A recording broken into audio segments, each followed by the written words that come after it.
Chief justice Umar बिन दयाल को तारीख कैसे याद रखेगी, ये तारीख पर छोड़ देते। अब है इम्तिहान नए चीफ जस्टिस काजी फाइज ईसा का, खास तौर पर एक ऐसे वक्त में कि इलेक्शन 2023 के होने ना होने पर सवालात उठ रहे। 2007 में साबिक चीफ जस्टिस रे इफ्तिखार चौधरी के इनकार के नतीजे में जिस तहरीक ने जन्म लिया, वो तारीखी जिदोजहद होने के बावजूद अपने असल मकासद यानी आला अदलिया को नजरिया ज़रूरत और पीसीओ के चुंगल से मुकम्मल तौर पर आज़ाद न कर पाई। अलबत्ता एक मुस्बत पहलू ये ज़रूर है कि दीगर इदारों की तरह यहाँ ओहदा की मियाद में तौसी नहीं होती और आपको पता होता है कि सुप्रीम कोर्ट के जजों में कौन कब चीफ जस्टिस होगा। जनाब इफ्तिखार चौधरी से लेकर जस्टिस बिन दयाल तक शायद हम वो ख्वाब पूरे न कर सके कि आम आदमी को भी जल्द इंसाफ मिले। एक ऐसे तकसीम शदा मुआशरा में जहां लोग बेंच की तश्कील से फैसले समझ जाएं, जहां रियासत के अंदर रियासत का तसव्वुर अदलिया को कमज़ोर से कमज़ोर कर रहा हो, वहां बहुत ज़्यादा तवक्कुआत भी नहीं होनी चाहिए। बस नए चीफ पर भारी जिम्मेदारी आला अदलिया की साख की भी आ गई है।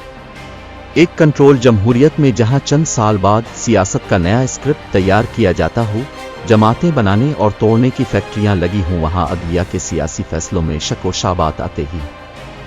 रियासत के 4 सतूनों में अगर तजाद आ जाए और तसादुम वाली सूरत हाल पैदा हो जाए तो सब की नज़र आला अदलिया पर ही जाती है। काश 1954 में गवर्नर जनरल गुलाम मोहम्मद के गवर्नर राज वाले फैसले को फेडरल कोर्ट के जस्टिस मुनीर नजरिया ज़रूरत के तहत दुरुस्त ना करार देते और सिंध कोर्ट के फैसले को बरकरार रखते तो शायद हमें 1971 देखने को ना मिलता। इस वक्त गुलाम मोहम्मद और जस्टिस मुनीर के दरमियान खुफिया पैगामात ने पाकिस्तान तोड़ने की बुनियाद फराहम कर दी और उसके बाद से आज तक हम संभल ही ना पाए और अदलिया इतनी आज़ाद हुई जितनी जमहूरियत और सहाफत।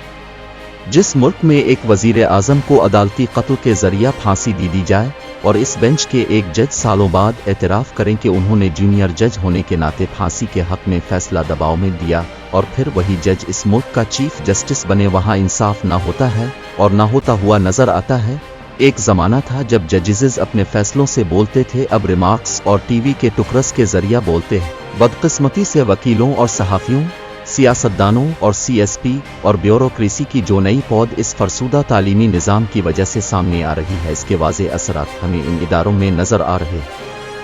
ऐसे में इस मुल्क के नए चीफ जस्टिस क्या तब्दीली ला सकते हैं और ये ही उनका असल इम्तिहान होगा। उनके सामने कई चैलेंजेस हैं। काश चीफ जस्टिस उमर बिन दयाल साहिब फुल कोर्ट इजलास बुलाकर आला अदलिया के हवाले से तकसीम का तासुर ख़त्म करते, किसी एक आध मसला पर फुल कोर्ट बना डालते, मुफादात के टकराव पर बेंच से अलग होने की आला रवायत बरकरार रखी जाती और कुछ नहीं तो आतो पंजाब असेंबली के मामले पर अज खुद नोटिस ना लेते और अब फिर 14 मई के फैसले पर अमल दरामद न करने वालों को तौहीन अदालत पर सज़ा ही दे डालते। हर चीज़ तारीख पर छोड़ने से मसला हल नहीं होता, क्योंकि हम तो तारीख भी अपने मतलब की लिखते हैं। अब नए चीफ साहिब एक ऐसे वक्त में अपने ओहदा का हल्फ लेने जा रहे हैं जहां उन्हें एक तरफ आला अदलिया की तकसीम के तासुर को ज़ाहिर करना है, बहुत से अहम फैसले करने हैं, सुप्रीम कोर्ट को सियासी मामलात से दूर रखना है,